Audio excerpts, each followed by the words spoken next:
I am Makayla Buchanan. Thanks for joining us for the Connect for Kids webinar today. We're going to be talking about how employers can offer backup care to support employees with their childcare needs. So at the Florida Chamber Foundation, we are really trying to unite the business community around the Florida 2030 blueprint. And so what we want to do is we want to grow Florida's economy from being the 16th largest economy that it is today to a top 10 global economy in terms of GDP. So we know that we need to get there, that there are many things that we need to do across our 6 pillars. We have 39 different goals, some of which are in the talent and education sphere. So we track all of these goals and metrics on the Florida scorecard. We know that by 2030, we need another 1.45 net new jobs. There are already 10 million Floridians in the workforce, so that is a lot of new jobs, and there's a lot of untapped potential and populations of folks who are really impacting the number of job seekers that we're seeing in the state of Florida. So for every 100 open jobs right now today, there's only 96 Floridians looking for work. That varies across county. And we know one of the big reasons that folks might not be looking for work or they might be quitting their jobs is due to childcare, which of course we'll get into here momentarily. We think about all of the changing workforce demographics across the state. I mentioned the 1.45 net new jobs that we need. We know that there's another 900,000 folks turning 65 in the next 3 years who are likely to retire. 281,000 folks, like I said, quit their job because of childcare. So those weren't even folks we had to convince who to get a job or to upskill. They were already in the workforce and they left us to care for a child. There's a huge population of youth who are either disconnected, which means they are not in work or school, or they don't hold a GED or high school equivalent, right? And then when we think about the jobs that we need to create, we know that there are some high demand careers that those jobs will be created in. And so we need to make sure that all of our talent and career pipelines are aligned with the jobs that will be in the future. So all that's sort of a backdrop to why the Florida Business Alliance for Early Learning Project exists and why we're here today on this webinar. So if we want to grow Florida's economy, arguably there's no bigger issue to address than early learning, because early learning is really a 2-generation workforce issue. And what do I mean by that? It means that today's parents, our current workforce, our employees of our business community, they cannot go to work if they do not have access to childcare. And our future workforce is being developed in those first 5 years of life, right? Early learning is not just childcare. It is really the building blocks where a lot of the brain is being developed before children get to kindergarten. And we know that those experiences have a huge impact on when they show up in kindergarten in our schools. So if you look by the numbers at Florida, 59% of our 4-year-olds actually complete the state's voluntary pre-kindergarten program, and 51% will show up ready for kindergarten. If you went to VPK, 64% of you would have shown up ready for kindergarten. If you didn't complete VPK, you can see the gap there. It's about 28% from pre-K completers versus the non-VPK completers. That same story holds true when we think about our 3rd grade reading goals. So across the board, you can see a gap yet again. If you went to preschool, you are more likely to be ready and reading on grade level by 3rd grade. And these numbers here between 55% 3rd grade reading scores compared to the 51% kindergarten readiness really shouldn't be shocking, because 75% of the kids who show up not ready for kindergarten on day 1 do not catch up to their peers. And so that's why we see 97,000 children in our state who cannot read on or above grade level. So again, thinking about the current workforce, right? That's our future workforce, our current workforce. The majority of Florida parents need care. Okay, so you have 69% of Florida parents across the state who, again, varying by county, who have children under the age of 6 and are all in the workforce. So they need care. There's only one community that has less than 55% of all of the parents who are available to take care of kids in the workforce. And so you can see in Franklin County, you've got 93% of parents working, and then between Charlotte County is like 76%, which is kind of middle of the pack. This care is expensive, right? So not only do they need care, they are struggling to afford care. So access and affordability are 2 different things, and childcare prices have outpaced inflation over and beyond about 3%. So we know that folks are struggling with affordability. And yet again, we know what this looks like by county. You can see in Palm Beach County, by far the most expensive, as median annual child care costs for infants and centers is over $17,000 for one child. Suwannee County is about the cheapest, and you've got about $7,400 per infant. So if you have 2 kids, if you have 3 kids, this starts to eat up a lot of your household income. And across the state again, here's what it looks like. At the Florida Chamber, we have 39 goals, right? I mentioned that earlier. And here's another scorecard tile that just shows you, if you're paying 14% for an infant to be in childcare, that, 14% of your household income, and you couple that with the fact that you're also paying another 30 to 50% on housing costs, right? That's what housing burden cost means. You're now paying a significant amount of your take-home pay to childcare and housing alone. That is not food, that's not lights, that's nothing else but those two things. And we start to understand why people are really making some tough decisions like leaving the workforce. So last year we put out this report, and then I'll get to the special guest that we have here with us today. They're going to give us a little bit of a solution around what happens if your employees need backup care, right? Like maybe their school is just closed on St. Patrick's Day or Valentine's Day, and they need somewhere for that child to go, or they're sick, whatever. So they're making hard decisions, right? So last year we put out this report, and we found that childcare was their #1 reason that Florida families who are working with children under 6 quit their job.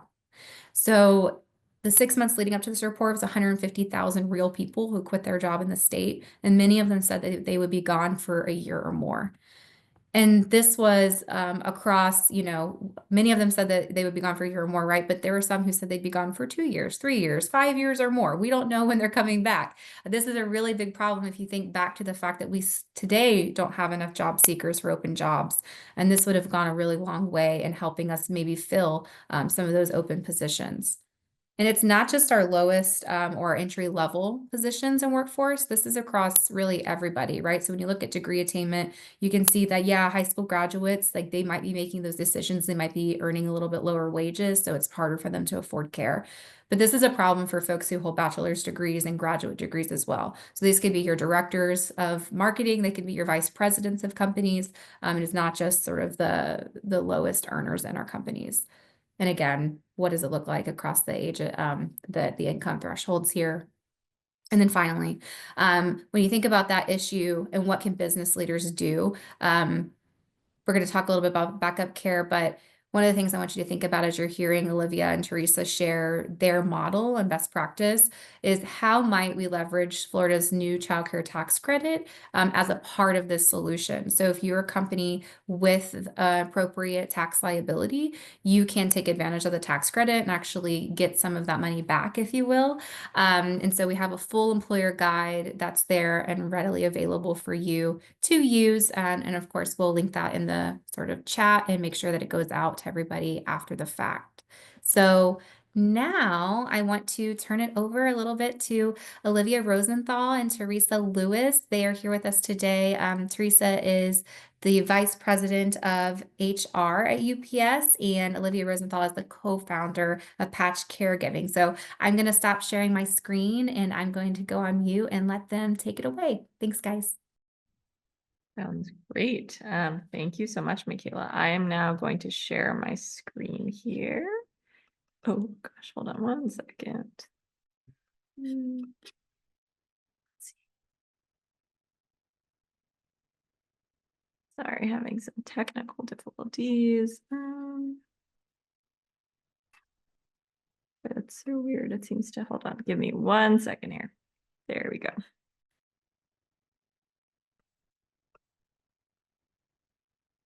Okay, I think this works. Wonderful. Thank you, Teresa. I will kick off and give some context on Patch and our programming, and then really excited to have one of our customer partners here, Teresa, to share a little bit more from her perspective. Like Makayla said, the goal here is to really explain how backup care can be an important tool for employers. So I will start by giving context on my company, Patch Caregiving. I'm Olivia Rosenthal. I am one of the founders, as Makayla mentioned. We like to say at Patch that we are the first and only childcare solution that has been specifically designed for the frontline workforce. So we started this company quite a few years ago at the peak of the COVID pandemic, when we realized that There were some childcare benefits out there, but they were very much designed for the 9 to 5 working parent or the remote working parent. Very little out there was designed for folks who have to be at work every day, who often are working on traditional hours or in daycare deserts. So we started by just partnering with large employers and actually interviewing their frontline working parents. So we went out to warehouses, distribution centers, factories, plants, hospitals, and just started talking to parents and basically asking them, what is your childcare situation and how is it impacting both your ability to show up at work, but also to succeed at work? We learned a ton from this research, but I would say the number one thing we learned, which likely won't surprise folks too much, is that the vast majority of frontline working parents rely on friends or family as one of their primary forms of childcare. This makes a ton of sense when you think about when they work, where they work, budgets, trust and safety concerns. And across all of those dimensions, it's wonderful. The main issue parents told us was the once, twice a month when grandma's not feeling well, or my sister's car breaks down. I don't have a backup plan. And as a result, I'm forced to call out of work. So it was really that connection between childcare disruptions and call outs that made us go back to HR and benefits leaders and kind of say, how are you seeing this show up? Very much like opening a floodgate. They all told us the same thing, which was kind of, we know it's an issue. We see it in absenteeism. We see it in attrition. The main issue for us is existing childcare benefits don't make any sense for our workforce. So when you think about existing childcare benefits, there are kind of traditional forms of backup care, which are often connecting employees to networks of caregivers online. Employers and parents told us the issue with those networks is they often don't exist where frontline working parents are working or when they're working, or they can't accept last-minute bookings. They also are really difficult to use and often don't meet the trust and safety criteria of parents. So they might involve having a stranger from the internet come to your house during your evening shift, which rightfully so can be a little bit scary for some parents. On the other end, you have traditional full-time on-site childcare. This is significantly expensive for employers. It costs millions of dollars to build out, hundreds of thousands of dollars to run each year, and takes years to roll out. Even if you are able to roll it out, you can't serve your whole workforce with these on-site centers. Oftentimes you'll have a lengthy waiting list and they're not flexible. We really started Patch to address the gaps in the market that these existing solutions pose. So we like to say at Patch, we are a dedicated backup care benefit that has been specifically designed for the frontline workforce. When I say dedicated backup care, I mean we are typically retrofitting space on site. I'll show you some pictures here in a second, whether that be a conference room, an office space, an old clinic space, or a nearby space. We are turning it into a care room that looks very much like a kindergarten classroom. We are staffing our care rooms with trusted caregivers who are all Patch employees. And then we're providing our partners with probably more analytics and data than they could ever want. The idea behind all of this is for a parent with a Patch site where they work. Next time grandma's not feeling well, they can book a spot with us, bring their child with them to work, drop them off in the Patch room, work their shift, and pick their child up when they're done. I'll go a little bit more into the weeds here on our model, and I'll end with sort of some case studies before turning it over to Teresa. But I would say the kind of one thing I'd want you to remember about Patch is we are a different form of care. So from the parent perspective, we aim to be available at the truly last minute, seconds before you have to be at work. Every part of our product is easy to use and has been designed to build trust. From the employer perspective, we aim to be incredibly quick to implement. We aim to serve large workforces cost effectively and flexibly. Go a little bit into the weeds here on kind of the top questions that usually come up from employers. Number one is always space. When folks hear on-site anything, they tend to imagine, huge construction projects, years, timelines, et cetera. That is really not our model. So again, because we are only focused on backup care, we actually do not need many spots in our care spaces to be able to serve very large workforces. So a typical Patch program might have room for up to 5 kids a day, and we are used to serving shifts of well over 1,000. From a space perspective, this means it is not very intimidating. And I know Teresa can speak to kind of some firsthand experience here, but oftentimes we're taking, these beautiful office spaces that you see and turning them into more colorful classrooms. The second part of our model and why it works is, of course, our caregivers. So, like I mentioned, all caregivers are Patch employees, which we take really seriously. And we staff our caregivers to be in the care space during whatever hours we decide with our employer partners. We have some Patch programs that are running 24/7. We have others that are just serving shift 2. We can be extremely targeted and actually design programs that are specifically made for the needs of our employer partner. The idea here, though, is our caregivers are staffed every day that room is meant to be open to enable parents to book at that very, very last minute. Of course, as I mentioned, we will provide tons of analytics and data. I would say the only thing here I want to mention is we know for our partners that oftentimes certain populations are of high interest to them, whether that be women in operational roles or new hires. We can double click and really show you who is using our product and how is it impacting them. Course, I have to show you kind of our cuter ambassadors here. But beyond being extremely cute, this is to explain that our programs are multi-age. So typically we are serving children ages 2 through 12. So it is a multi-age classroom. It is incredibly inclusive. And we do usually aim to start 2 and up. And if we hear demand for younger ones, we can always make that adjustment as we go. I'll conclude here with kind of a few reasons why we're seeing patchwork, and then I'll end with a couple of case studies. The number one reason is because our model is lightweight. So we are really aimed at giving our partners the efficacy of on-site childcare, but at a fraction of the cost and a really speedy timeline. And we're able to do this because we are just focused on backup care. We're also really focused on solving a business problem. So every time a parent uses Patch, it really is a day they otherwise would have called out of work. Finally, we have been built for this population of employer and parent. So we are used to working in daycare deserts. We are used to changing shift hours. We are used to working with very busy parents. And we know on days where childcare has fallen through, a lot is already stressful, and we don't want our product to kind of contribute to that stress. And with 2 case studies, I will do this one quickly because Teresa will have even better data than I do here on kind of our UPS partnership. But the one thing I will say for UPS is we started working with them in one pilot program and have now expanded quite a bit across the country. To give you sort of a sense of why UPS chose to invest more, and Teresa will share more of this, is 1, they saw an impact on absenteeism. 2, we were really improving retention. And finally, my favorite stat from the pilot period is that every single parent who tried the Patch program came back and used it again. I will actually stop talking here after I explain one more case study, which is a case study from one of our hospital partners in Pennsylvania. We started working with them when they realized that their workforce was having a lot of challenges with childcare falling through at the last minute. We were able to roll out a program and launch within just 8 weeks.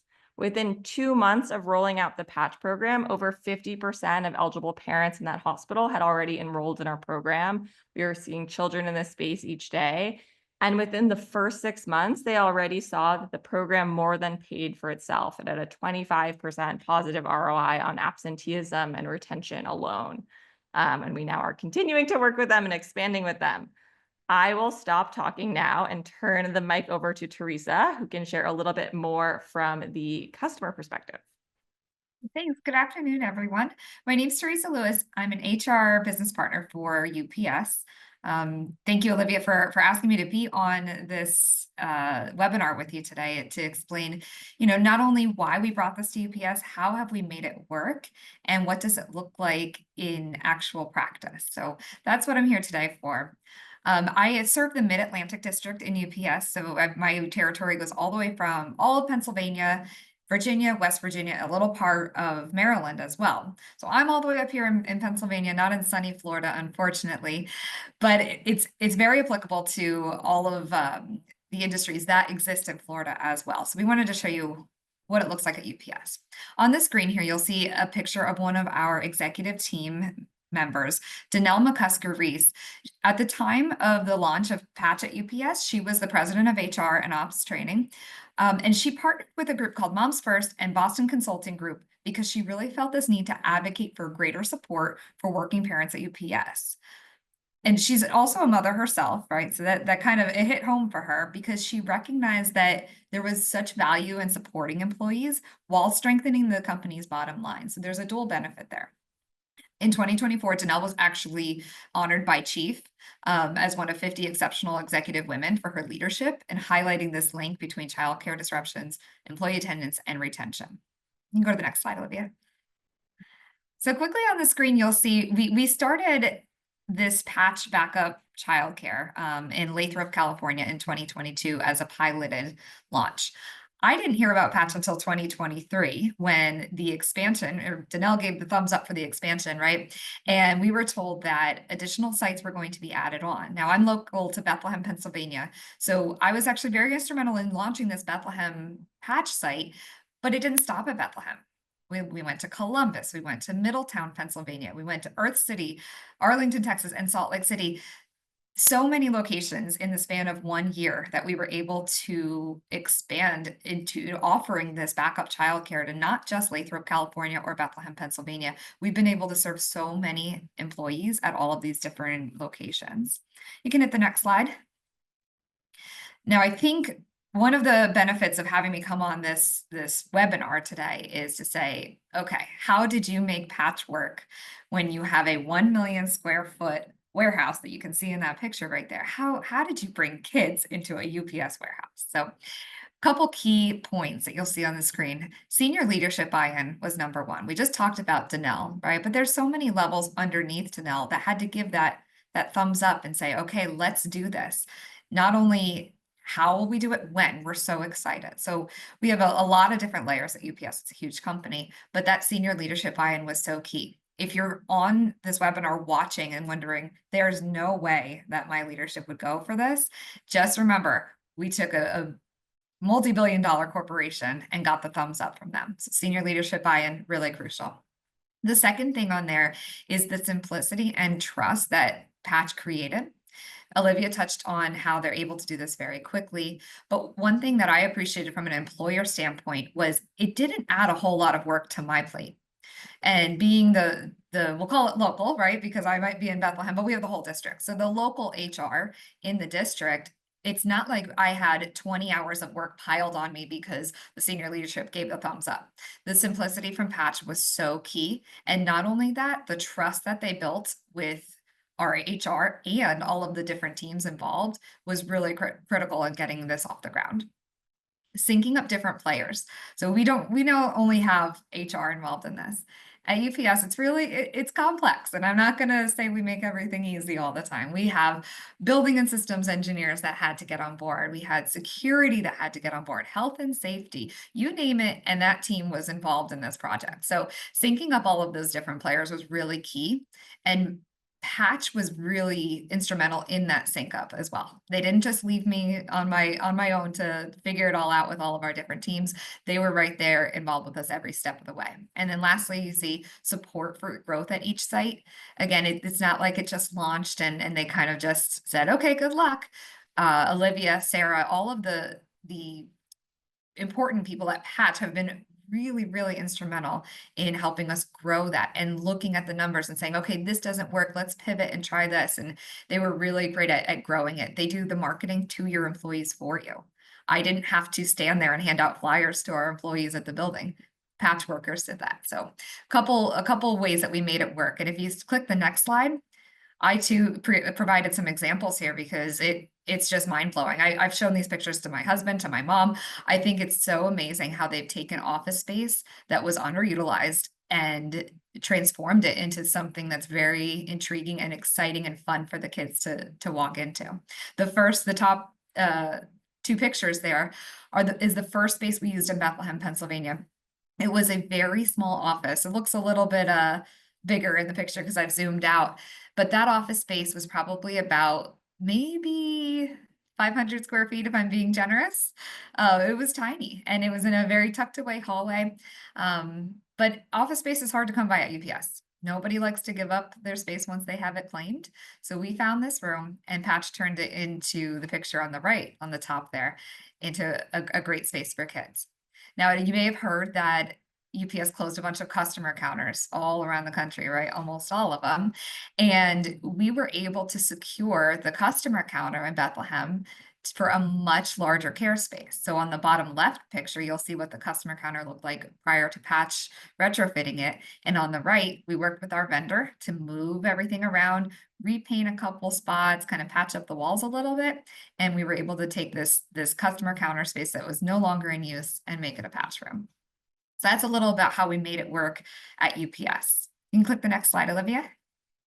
All right, I would be remiss if I did not give my own testimonial here. Okay, so we have case studies that Olivia showed, but I'm going to give you a personal testimonial from Patch. You can see on the screen, this is my daughter McKinley. She's 2.5 right now, and I have booked Patch for her 4 times in the last year, and we have a full-time nanny that comes to our house while my husband and I are working. And there's still times, even though she's very reliable, there's still times where Miss Maggie can't make it to our house.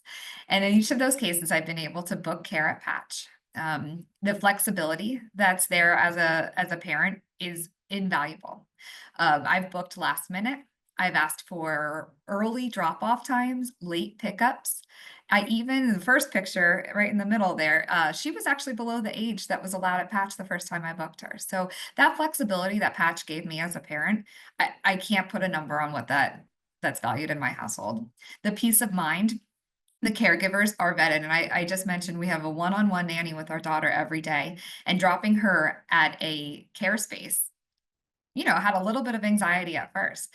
The caregivers are fantastic. They are fully vetted. They're very, very responsible, so communicative. I get text messages all throughout the day of what my daughter's doing in the care space. And it warms your heart, right? And the convenience. We're talking about on-site backup childcare. I don't have to go anywhere else to drop her off. It's actually just about 150 feet that way from my office, the care space. So it could not be easier to drop her off and pick her up. It's a simple check of her temperature and signing of my name, and she's dropped off for the day. You can click the next slide. All right, now, if you're an employer and not necessarily a parent looking to use Patch, you can see some ROI for UPS. Okay, we had our HR analytics team dive in and say, okay, in Patch sites and among Patch employees that have used Patch at UPS, what have we seen in the last year since we had this expansion in 2024? Parents using Patch have experienced 70% lower attrition compared to the overall UPS workforce. So we have high turnover in some of our work groups at UPS, not all of them, but some of them. And among Patch parents, 70% lower.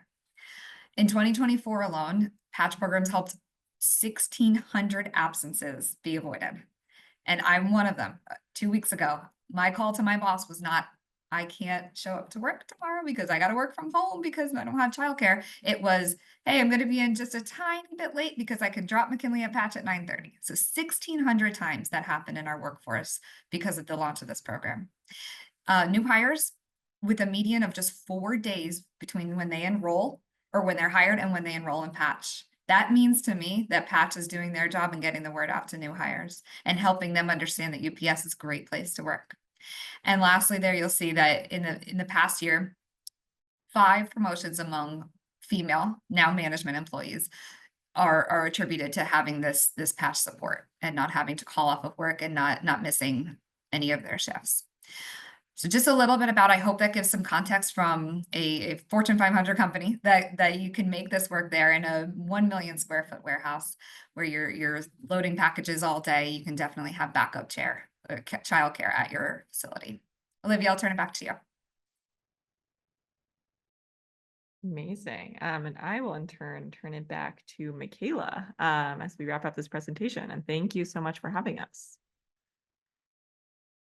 Yeah, absolutely. So great presentation. I think a lot of really good information. A couple of things that stood out to me as you were going through talking about the solution of the backup care. So number one, and I'm going to start with you, if you don't mind, Teresa. So you mentioned all of that great ROI data and the impact it's had on the workforce. And so clearly we can say that, this has really made a difference. It's been successful.